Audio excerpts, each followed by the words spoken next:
Salut à tous et bienvenue dans cette vidéo, et aujourd'hui un nouveau colis, un colis qui vient peut-être de quelqu'un d'anonyme d'ailleurs parce que je n'ai pas vu de lettre dedans. Alors regardons ce qu'il y a là-dedans. Alors première chose que j'ai vue, c'est cette chose-là. Il a vraiment mis du papier journal partout dedans. Enfin c'est mieux parce que si ça bouge dans un colis c'est toujours une mauvaise chose. Ça risque d'être endommagé. Poink. Ah oui, d'accord. Ah, c'est comme ça qu'il l'a emballé. Donc c'est une souris, c'est quoi? C'est une souris qui s'appelle Rolly White. Ok, donc une souris sans fil encore, décidément. Je sais pas, mais j'ai l'impression, à ce que je vois en tout cas dans les colis, qu'il y a beaucoup de déçus des souris sans fil. Parce que très sincèrement, pour qu'on les donne comme ça, juste en se disant, bon, c'est vraiment trop de la merde, je sais pas quoi en faire à part le donner à quelqu'un. C'est qu'il y a peut-être un souci. Ah, bah peut-être que c'est pas une souris sans fil au final. Qu'est-ce que c'est que ça? Purée, c'est le colis bizarre. Je vais fouiller dedans ensuite quand j'aurai fini de déballer tout ça. Enfin, tout ce qui est au-dessus pour pas trop me spoiler de ce qu'il y a dedans. Pour voir s'il y a une lettre dedans ou je ne sais pas quoi, parce que en tout cas pour l'instant j'en ai pas vu. Alors une barrette de RAM, c'est quoi? C'est de la DDR2, ok, de la DDR2, 512 MO de DDR2 de marque Nania, et non pas Narnia, hein, n'importe quoi. À chaque fois que je fais une vanne comme ça, je sais pas comment je fais, mais j'arrive à moi-même me dire, putain, n'importe quoi. Décevoir moi-même de ma blague de crotte. Une barrette de chez Inix, une bonne marque, 512 MO, encore 512 MO, et une deuxième Nania, de 512 MO, bon moi de quoi avoir 2 Go en 4 barrettes de DDR2, plutôt pas mal au final pour avoir un petit PC sympathique pour la bureautique, ce genre de truc. Alors qu'est-ce qu'il y a là-dedans? Au final il y aura pas de souris, vous allez voir. Bah non, au final il y a pas de souris. What the fuck. Ah, j'adore ce colis, il est bizarre. Non, visiblement il y a rien du tout dans le papier journal de plus. Non, c'était un processeur. Donc qu'est-ce que c'est comme processeur? C'est un Intel, bien entendu, mais qu'est-ce que c'est comme modèle? Bonne question. Dans un petit sachet sympathique, un petit sachet avec visiblement les codes que l'on peut voir très souvent sur des trucs vendus en Chine. Alors c'est quoi? Oh, mais c'est quoi? Core 2 Duo 2,13 GHz. Je crois que... Non, je crois que c'est le meilleur Core 2 Duo que j'ai jamais eu en fait. Parce que pour information, moi j'ai sauté direct sur le Core 2 Quad, et les Core 2 Duo c'est des trucs de récup que j'ai, donc c'est 1,86 GHz, ce genre de truc. J'ai jamais eu le Core 2 Duo 2,13, s'overclock sûrement pas beaucoup plus que les autres. Alors j'ai bien fouillé un peu partout dans les trucs, et non, le deuxième truc qu'il y a, et le seul et unique deuxième truc qu'il y a, c'est... une boîte de Liguli de 3, mais vu que comme dans la boîte de souris, il n'y avait pas de souris, je suppose que là-dedans il n'y a pas de téléphone. En tout cas, ça c'est une bonne idée, si vous avez des téléphones chinois que vous avez achetés et qui sont tombés en panne et que vous savez pas quoi en faire, moi ça m'intéresse de pouvoir voir comme ça la solidité de ce genre de truc, enfin bon, les contrefaçons ou pas contrefaçons, hein, bien entendu. Et hop, essayons d'ouvrir ce truc. Donc boîte de Ligulite 3, alors si vous savez pas ce que c'est que le Ligulite 3, c'est tout simplement la même chose plus ou moins que le Ligulite 2, mais avec un écran un peu plus petit, c'est-à-dire 4,5 pouces au lieu de 5 pouces, et avec 2 fois moins de RAM et 2 fois moins de ROM, c'est-à-dire au lieu d'avoir 1 Go de RAM, 8 Go de ROM, et ben là il y a 512 MO de RAM et 4 Go de ROM. C'était un truc pas super haut de gamme. En tout cas, une chose est certaine, la personne qui a fait ce colis sait comment faire un emballage vachement, adapté au transport. Donc visiblement, c'est quelqu'un qui a un Ligou Lid 3 et qui fonctionne a priori, parce que je ne le vois pas là-dedans. Donc nous avons le chargeur de chez Ligou qui visiblement ne lui a pas plu, je comprends. Le chargeur de ses cubottes qui lui-même est un peu pourri. Ici, nous avons un mini... Oh, génial. Alors ça c'est trop génial. C'est le mini... Tiens, il est allumé. Enfin, je sais même pas s'il utilise une pile, ce truc. C'est un mini testeur de courant, donc vraiment basique, avec les fils d'ailleurs les plus pourris du monde. Ça m'étonnerait même pas qu'il se soit déjà dénudé, non, même pas. Oh, on a du bol là sur celui-là. Oh là là là là. Oh là là. Attendez, laissez-moi essayer un truc. Oh, ça croque. Je fais pour ceux qui ont des bonnes dents. Ouais, c'est bien ce que je pensais, c'est dégueulasse. Donc, non, je déconne. J'ai toujours rêvé de faire cette blague de merde, je sais pas pourquoi. Donc, qu'est-ce que c'est que ça? Une Memory Stick Pro, donc de seulement 256 MO, et une autre encore moins, 32 MO. Waouh. Ah, chez Sony, on sent qu'il y a un certain niveau de, comment on pourrait appeler ça, de... J'essaye de trouver le mot. disons qu'ils sont généreux sur la quantité de mémoire. Bon, certes, ça date un petit peu, mais quand même, au prix que c'était à l'époque. Et là, nous avons un linker de Nintendo DS qui s'appelle le R4. Il l'appelle R4 Upgrade, celui-là, bon, ok, d'accord. Je sais pas du tout ce qu'il vaut en matière de compatibilité, etc. Moi, personnellement, en matière de linker, un mouchoir pratique, très utile au cas où que ce qu'il y a à l'intérieur du colis soit tellement mauvais que ça me fasse pleurer. Non, je déconne. Qu'est-ce que j'étais en train de dire sinon ? Attends, j'étais en train de parler quoi? Oui, le linker, oui, moi j'avais opté pour le DS1i. Donc, qu'est-ce que c'est que ça? Pourquoi il y a un petit capuchon derrière qui sert absolument à rien, visiblement? Non, ça a aucun sens. Voilà, donc ça c'est tout simplement une sorte d'adaptateur de carte micro SD et... Non, M2 et ah ouais, d'accord, carrément. C'est l'adaptateur de carte mémoire spécialisé dans les formats à la con que Sony a inventé et qui ont pas survécu plus longtemps que les machines qui les utilisaient. Notamment, par exemple, le M2... Je me suis cassé l'ongle.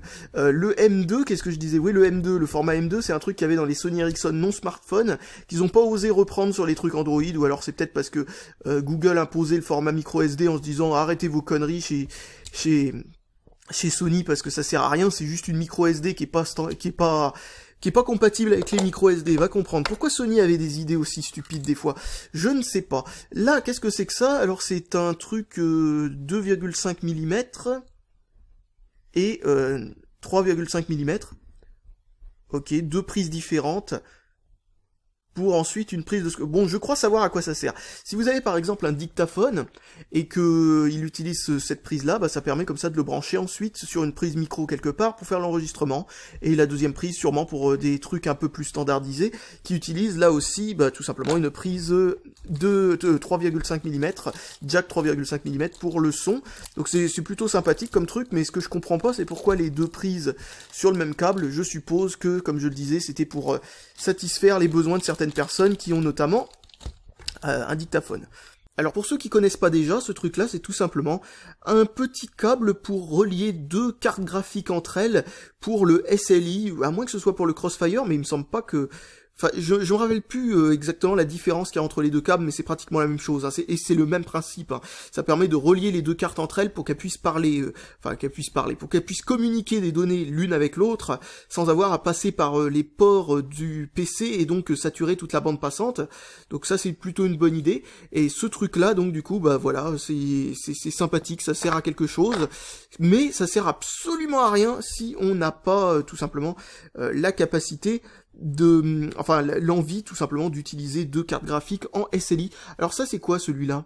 Un truc de chez Hercule, où dessus il y a marqué quelques trucs, mais directement écrites sur le port USB. Bon bah on saura pas si c'est du Wi-Fi ou si c'est du Bluetooth. Ah, il y a marqué dessus Up 150. Donc si ça veut dire qu'en gros la vitesse va jusqu'au maximum à 150 mégabits par seconde, c'est une clé Wi-Fi Wi-Fi N quoi tout simplement.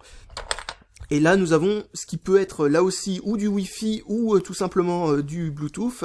On va l'ouvrir parce que ça a déjà commencé à s'ouvrir, à se démonter tout seul. Est-ce qu'on peut enlever la deuxième partie en plastique? A priori non, on ne peut pas. Ou alors faut vraiment le vouloir. Voilà comme ça. Oh purée, c'est minuscule. Alors nous avons un petit quartz, nous avons le port USB bien entendu directement gravé sur la carte. Hop, on enlève ça, et derrière nous avons un composant. Alors nous avons l'antenne ici, là, vous voyez, oh là là, c'est incroyable comme c'est petit. Vous voyez ici tout en haut l'antenne, qui est juste une piste bien entendu, mais on n'a jamais fait mieux. Et au-dessus, c'est un composant, si je dis pas de bêtises, il y a marqué MT66. 26 ou 28, je sais pas, c'est visiblement une carte, ouais, ça doit être un chipset Wi-Fi qui est fait par Mediatek, qui a racheté pour information l'entreprise Realtek et l'entreprise Ralink, les deux à la fois, donc qui sont deux autres constructeurs de chipset Wi-Fi, donc du coup ils ont dû sûrement faire en sorte de mettre leur marque à eux, c'est-à-dire tout simplement Mediatek, hein. Et bon bah c'est une plutôt bonne chose. Je vais pouvoir voir si ça fonctionne bien parce que j'ai pas encore testé un seul truc, vous savez, genre Mediatek qui serait tout simplement comment dire un truc Wi-Fi dédié quoi. Parce que pour l'instant j'ai utilisé leur système, leur chipset etc. que à travers tout simplement les téléphones quoi. Donc essayons de le remonter comme il faut. Je suppose que c'est dans ce sens-là. Ok, c'est pas facile. Pas facile du tout, parce que voilà, c'est assez fragile. Voilà, ça s'enfonce jusqu'au bout, comme ça, maintenant. Et hop, on clipse ça par-dessus. C'est vraiment... Enfin, il faudrait mettre un point de colle, d'ailleurs, parce que maintenant, ça tiendra plus. Mais voilà, vous voyez un petit peu le truc, c'est le packaging générique qu'il peut y avoir pour les clés Bluetooth et les clés Wi-Fi qu'on trouve en Chine pour 3,50 $. Si ça fonctionne bien, tant mieux. Et de l'autre côté, nous avons une vraie marque, entre guillemets. Oups, eh ben, c'est tombé. Une vraie marque, c'est-à-dire Hercule. Bon, bref, c'est pas non plus la marque la plus géniale du monde, hein, bien entendu. Mais bon, elle est sympathique, cette marque. Voilà, au moins, on sait que c'est un petit peu plus solide en matière de fabrication. Mais pas grand chose, hein. Et nous avons l'habituelle contrefaçon d'iPod enfin d'iPod Shuffle, comme celui-là, là vous voyez, ils en ont fait plusieurs, et ils en ont fait bien entendu qui ressemblaient comme deux gouttes d'eau à un iPod Shuffle, hein, sans aucun truc pour essayer de masquer l'affaire, quoi, tout simplement. Donc... Hop hop hop, nous avons les différents boutons sur du plastique souple, tout simplement. Toute cette partie-là risque de se déboîter. Ensuite, nous avons le bouton plus... Enfin, recommençons. Nous avons le bouton on-off ici. Et pourquoi c'est allumé? Ah oui, parce que c'est sur on. Je croyais l'avoir remis sur off, je sais pas pourquoi. Et nous avons un slow micro SD qui permet de rajouter la mémoire qui correspond à ce truc-là. Donc ensuite, là-dessus, nous avons tout simplement le port micro USB, parce qu'ils ont envie de tout standardiser, c'est beaucoup mieux que d'utiliser un port spécial à la con, parce que certains, ils vont jusqu'au bout, hein, au lieu d'utiliser du micro USB, enfin du mini USB, dans l'occurrence, ils s'amusent à utiliser le port propriétaire d'Apple, ce qui est un peu con, parce que au final, ça fait que le rendre beaucoup plus chiant à utiliser, et très sincèrement, vu le niveau du truc, on va pas faire l'effort d'utiliser ça avec un câble bizarre. Donc qu'est-ce que nous avons là? Tiens, bah tout simplement un multiport, un hub USB, hein, 4 ports USB 2 à partir d'un port USB 2, bien entendu ils se partagent tous la même bande passante, donc ça a beau être 4 ports USB 2, si les 4 sont utilisés en même temps, bah il faudra diviser par 4 le débit, si les 4 utilisent le débit maximal en même temps, et... Ah tiens, c'est vendu par Carrefour, on voit le logo Carrefour dedans, directement. Donc bon, voilà, bon, j'aime bien le design, il est sympathique, c'est pas quelque chose de, comment dire, c'est quelque chose qui prend très peu de place, et puis le fait de pouvoir ranger comme ça le câble USB, c'est plutôt bien vu, ça a pas l'air d'être très fragile, même si ça a pas l'air non plus d'être d'une solidité incroyable.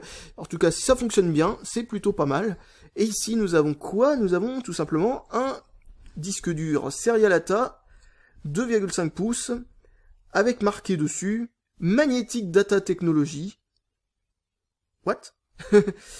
Ok, qu'est-ce que c'est que ça? N'importe quoi. Ah ouais, alors là c'est génial.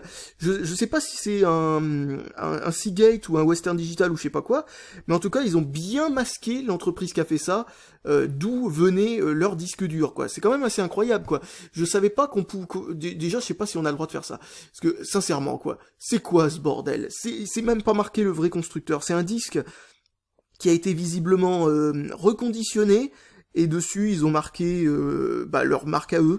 D'ailleurs il y a marqué recertifié dessus, ce qui veut dire en gros qu'il est repassé par le SAV. Donc génial. Je sais pas du tout quelle entreprise s'amuse à faire ça. Je sais pas du tout si c'est... Mais qu'est-ce que c'est que ce truc?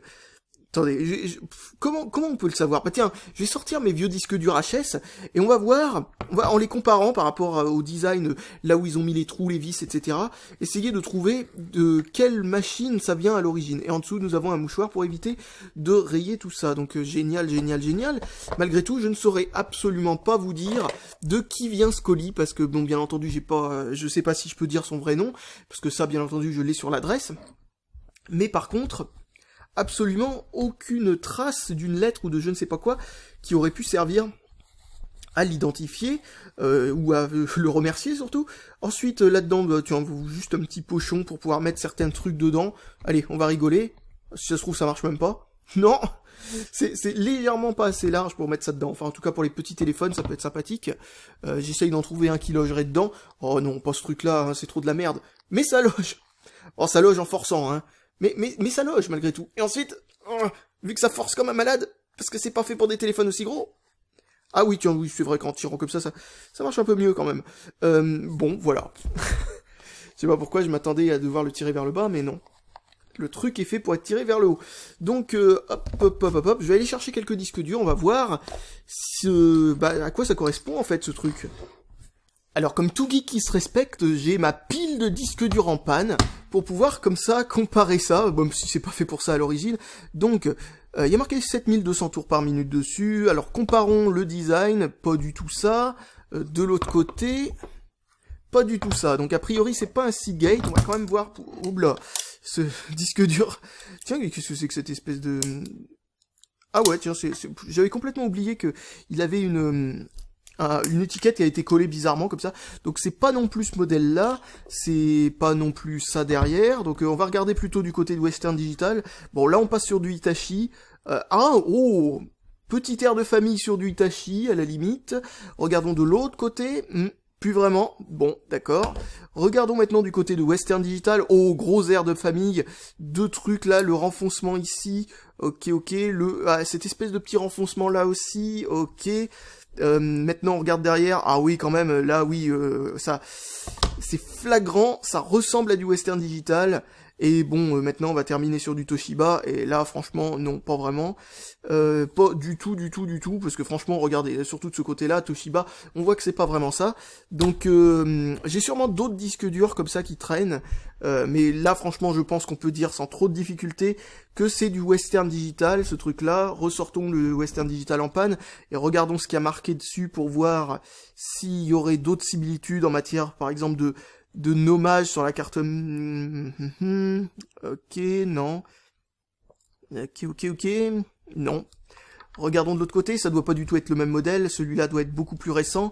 Ensuite, pour la forme de l'étiquette, ah oui, définitivement Western Digital, regardez-moi ça, la forme de l'étiquette. D'ailleurs, la forme de l'étiquette du Western Digital que j'ai est faite pour éviter un trou qui se trouverait là, alors que ce modèle-là ne l'a pas. Donc vous voyez un petit peu le truc, ouais, c'est vraiment du Western Digital, la façon que c'est découpé comme ça. Ok, donc ça sort de chez Western Digital, ce truc-là, ou plutôt, tiens d'ailleurs, un truc qui m'a fait marrer, et... Ah mince, ça se voit pas sur ce modèle-là, faudrait que je trouve un autre Western Digital, mais de la façon qu'ils ont marqué leur adresse ici par-dessus, le truc, m'a tout de suite fait penser à Western Digital, même si j'ai pas osé le dire, parce que bon, il m'arrive souvent de mélanger des trucs dans ma tête, mais voilà, donc non, hop.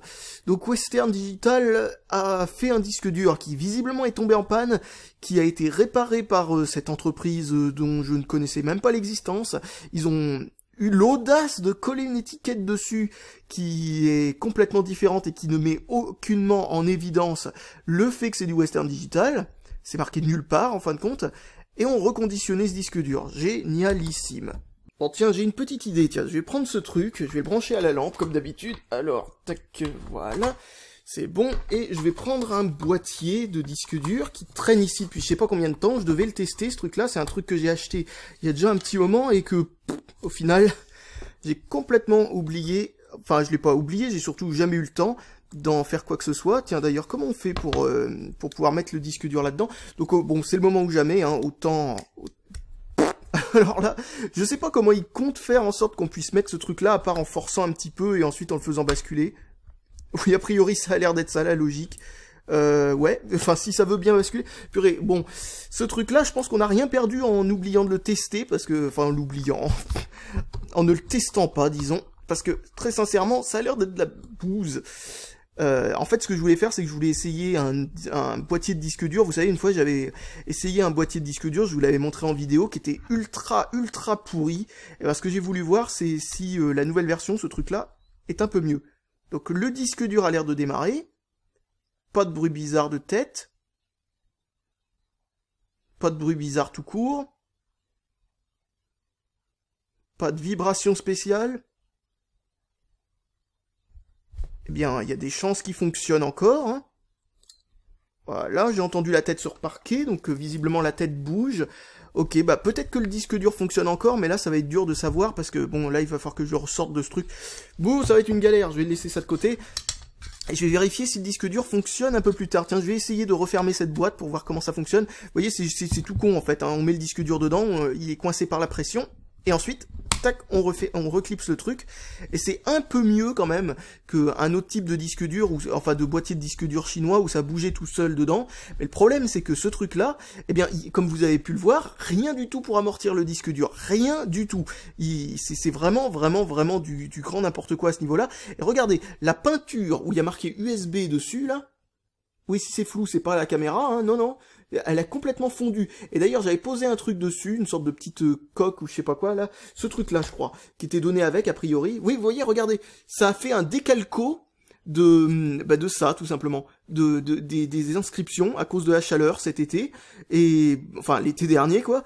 Et après, je l'avais retourné, voilà. Et là, vous voyez, ça a fait un deuxième décalco. Et ça m'a même collé, piqué un bout de ce truc-là. Et là, je sais pas pourquoi il y a des taches blanches, je sais pas, ça doit venir du fait que j'ai déplacé ce truc-là. C'est resté je sais pas combien de temps à un endroit qui était pas particulièrement chaud pourtant. Enfin, n'importe quoi. Bon, eh bien, pendant que je suis en train de tester le disque dur, regardons ce qu'il y a à propos de ce truc. Purée, c'est incroyable. Vous savez à quoi il me fait penser, ce testeur? Il me fait penser au testeur qu'avait mon grand-père, il y a vraiment très longtemps, qui était quand même beaucoup mieux que ça, hein, bien entendu, mais qui était lui aussi à aiguille, etc. Et oh là. Bon, par contre, les broches, étaient pas ridicules comme ça, hein. Ça c'est vraiment... j'avais jamais vu ça, quoi. On dirait qu'ils ont utilisé quoi? Attends, comment ça s'appelle ces trucs? Bon, bref, enfin bref... Non, mais c'est n'importe quoi. C'est des rivets, enfin bref. Bon, alors, il y a quoi là-dedans comme fonction? Alors, nous avons la fonction ohmmètre. Fonction ohmmètre, c'est vraiment pas pratique à cause de la bordure de l'écran.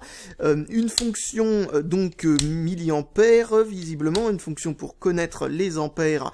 Mais seulement, bon, ça va très bas. Et ensuite, vous savez quoi? Ah oui, les volts en alternatif.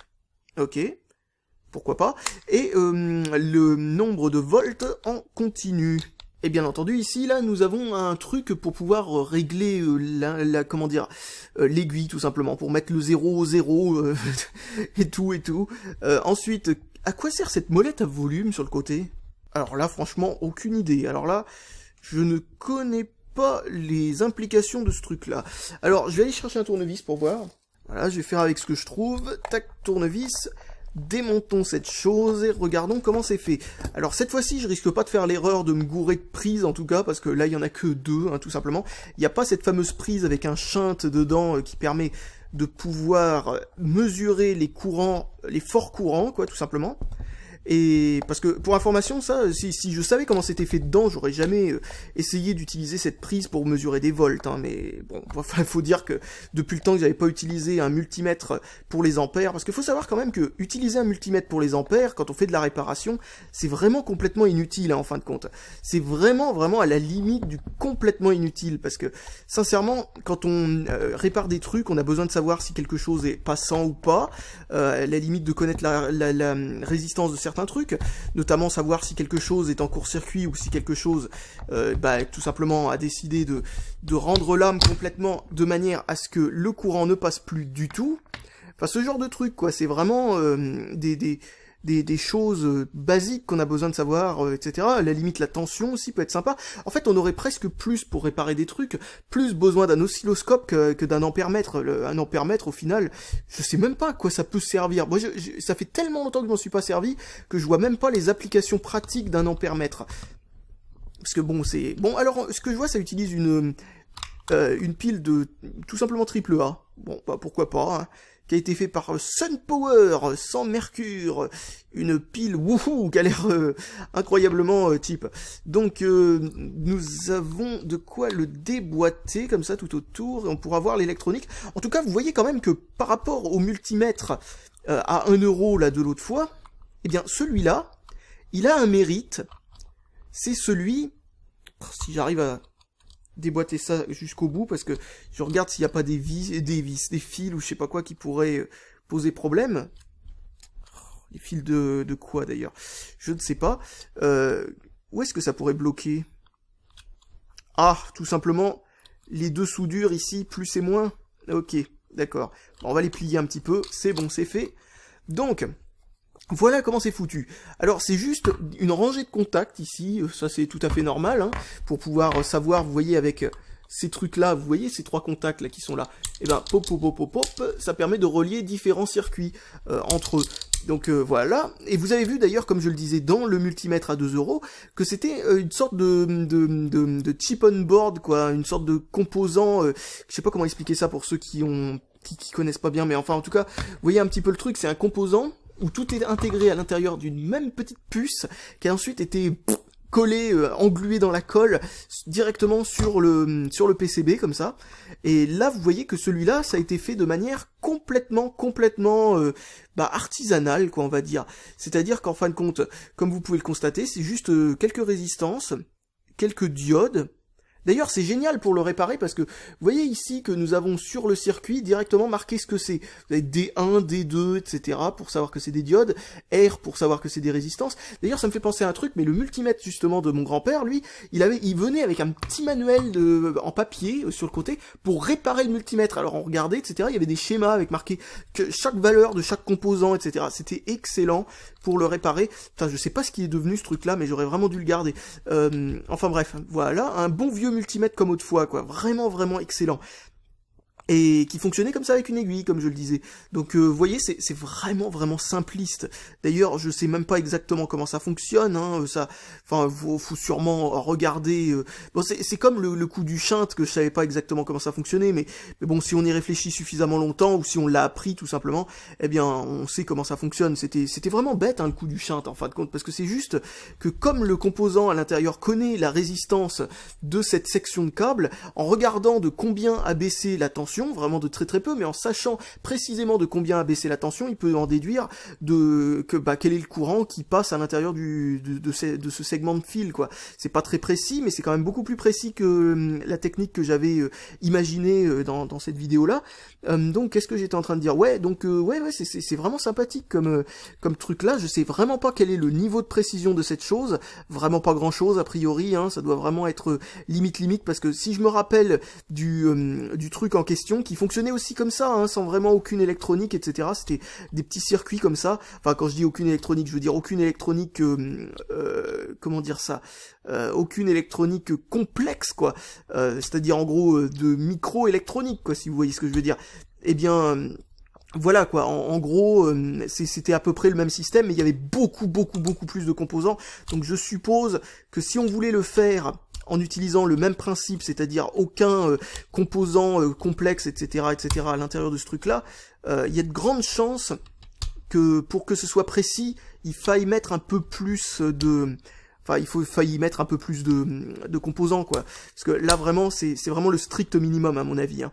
Vraiment le strict minimum pour avoir un multimètre. Mais en tout cas, ce qui m'étonne, c'est qu'il y a besoin d'une pile pour ce truc-là. Tiens, d'ailleurs, ça me fait penser à ça, mais le multimètre en question, certaines fonctions, là, celui-là dont je parle, là, le vieux machin, eh bien, pour certaines fonctions, il n'avait pas du tout besoin d'alimentation électrique externe.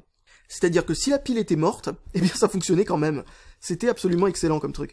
Donc voilà, enfin pour certains trucs, notamment testeur de courant, ce genre de choses. Oui, parce que en parlant de ça, il avait pas que les volts, il avait aussi un testeur de courant intégré pour savoir si les piles étaient bien chargées ou ce genre de truc. Ce qui était plutôt pas mal pour les gens qui ont juste besoin d'une fonction basique de ce genre. Donc il va falloir voir si ça marche bien ce truc. Bon, on va se la jouer plutôt basique. On va tout simplement prendre quelques piles rechargées, déchargées, je veux dire, et on va essayer de voir ce que ça purée les fils, c'est n'importe quoi, bon sang. Bon, au moins on comprend pourquoi ça coûte pas cher, hein. 4 résistances, un cadran et quelques potentiomètres. Enfin, 2, pour être plus précis, 2 résistances variables. Je sais même pas encore à quoi sert cette molette. À quoi ça sert, franchement, à quoi ça sert? Regardons d'ailleurs si ça change quelque chose à l'aiguille, parce que normalement c'est ça hein, qui est fait pour... Putain, à quoi sert cette truc? Donc nous avons cette espèce de chose, c'est relié à quoi? Les circuits sont de l'autre côté, j'ai la flemme de ressortir le truc. Donc, hop, on va poser ça là, et on va voir maintenant en volts, volt continu, putain c'est... Oh là, c'est vachement précis. 10 volts c'est le minimum. Ah oui, oui, je crois que je suppose que le problème vient surtout du cadran. Donc, alors, regardons ce que nous avons. Pas grand-chose. Oh petit. Oh petit. Oh bon Dieu. C'est vraiment d'une solidité irréprochable. Est-ce que c'est vissé? Ah oui, c'est vissé. Donc du coup, voilà, bon, je le revisse, c'est mieux. Eh ben, dis donc. C'est spécial, hein. Bon, maintenant, on va reprendre ce truc. Bon, je sais que j'inverse. Ah oui, non, c'est vrai que ça ne marche pas sur ce genre de multimètre. Parce que si on inverse, normalement, sur un multimètre normal, purée, mais elle contient pas 1 volt, cette pile. C'est un truc de dingue. Elle contient moins qu'une pile... oui, c'est vrai qu'encore, on voit l'aiguille partir dans le mauvais sens, hein, si vous arrivez à le voir, parce que je sais pas si... Bah, attendez, je vais zoomer un peu. Voilà, normalement ce sera plus clair pour vous, pour ceux surtout qui regardent en basse résolution. Donc quand on inverse les deux broches, vous voyez que l'aiguille part un peu dans l'autre sens. Donc ça nous permet de savoir ce qui se passe. Moi je fais plus du tout attention au sens des broches parce que maintenant enfin, on va dire que les voltmètres actuels ont tendance à avoir une particularité incroyable, c'est que bon, si tu le mets à l'envers, il te marque juste un nombre de volts négatif. Bon, alors maintenant regardons cette pile là. Oups, oups. Arrête de rouler. Oh saloperie. Voilà, pour être déchargée, celle-là, elle est déchargée. Donc on va prendre cette pile Sony, qui a l'air de ne pas être trop déchargée, et on va faire un petit test vraiment stupide. Donc le nombre d'ampères, maintenant, qu'elle arrive à donner en court-circuit. Vraiment rien du tout. Vous voyez pourquoi je m'inquiète vraiment jamais d'une pile en court-circuit, en tout cas une pile déchargée, tout simplement parce que la résistance de la pile elle-même est suffisante, même quand elle est bien chargée, pour faire qu'un court-circuit ce soit pas quelque chose de dramatique, quoi.